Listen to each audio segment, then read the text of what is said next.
এই কথা তো শেখ হাসিনা বলেছিল, এই কথা তো ইন্ডিয়া বলেছিল। সেই কথা যদি আজকেও বলে, আবার বলা হবে তুমি কে আমি কে, মৌলবাদ মৌলবাদ। সবচেয়ে বড় বাংলাদেশের ক্ষতি করেছে এই দেশের মধ্যে ঐক্যের নামে তারা জাতি বিভেদের রাজনীতি সৃষ্টি করেছে।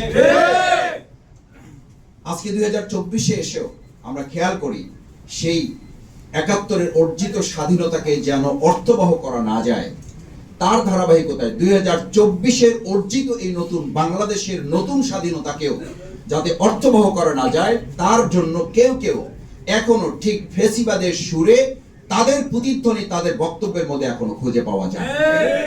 আমরা পরিষ্কার বলতে চাই, 71 পরবর্তী এই 53 বছরে যারা স্বাধীনতার সূর্যকে, স্বাধীনতার অর্থকে, স্বাধীনতার সুখকে মানুষের মাঝে পৌঁছে দিতে ব্যর্থ হয়েছেন, তারাই 2024-এ এসে আবার আওয়ামী ফেসিবাদের সেই একই কথা বলে ফেসিবাদের প্রতিধ্বনি আপনারা জাতির কাছে তুলে ধরছেন।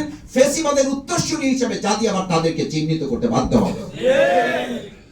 আমি একটা কথা বুঝি ভাই, আমাদের দেশের মানুষ এখন এটাতে তো আমাদের পেট ভরবে না আমরা কে পক্ষে ছিলাম কে বিপক্ষে ছিলাম। এই পক্ষ বিপক্ষের কথা তুলে ট্যাগিং এর রাজনীতি করেই তো আমাদের তরুণ প্রজন্ম স্লোগান তুলেছিল তুমি কে আমি কে, রাজাকার রাজাকার। এই স্লোগান তুলতে তো বাধ্য করেছিল ফ্যাসিস্টরা। আবার যদি আজকের যুগে কেউ মৌলবাদীদের হাতে ক্ষমতা দেওয়া হবে না, এই কথা তো শেখ হাসিনা বলেছিল, এই কথা তো ইন্ডিয়া বলেছিল। সেই কথা যদি আজকেও বলে, আবার বলা হবে তুমি কে আমি কে, মৌলবাদ মৌলবাদ। আমরা পরিষ্কার বলি, বাংলাদেশ নিয়ে এখন আর কেউ এটা বলবেন না। আমি এখন এটা বলতে শুনি, এটা বললে আমাদের কষ্ট লাগে, দেশটা কারো ভাবেন না। কেন কষ্ট লাগবে? কষ্ট লাগলে বুঝতে হবে যে এখনো রাষ্ট্রের মালিকানা আপনারা কেউ কেউ ব্যক্তি কিংবা দল দাবি করার চেষ্টা করতেছে। আমাদের 24-এর ছাত্র জনতা দেশটা কারো ভাবেন না এই স্লোগান এখনো দেয়ালে দেয়ালে লাল কালিতে দেখা যায়। যদি সাহস থাকে তাহলে সেগুলো মুছে ফেলুন, না হলে এর বিরুদ্ধে কথা বলার নৈতিক শক্তি আমাকে আপনাকে কে দিয়েছে?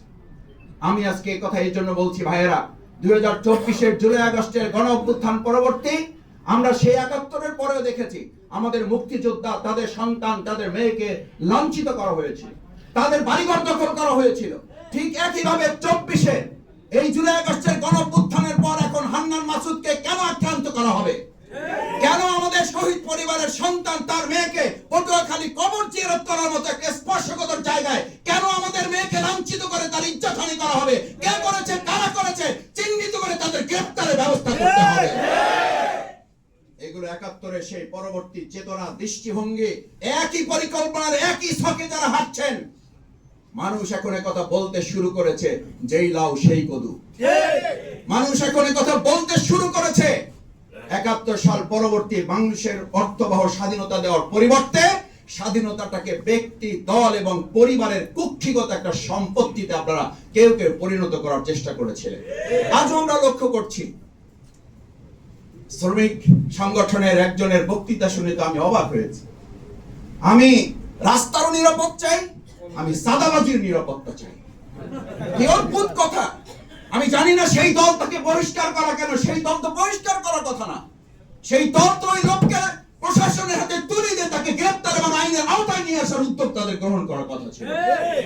আমরা তো একথাও শুনতে পাই 71 পরবর্তী ওই দলটি দা করেছিল, এটাই তো করেছিল যে আমাদের বিরুদ্ধে দেশ আমাদের, এটা আমরা স্বাধীন করেছি, আমরা যা বলবো তাই হবে। বিগত 15 বছর আমরা তাই শুনেছি।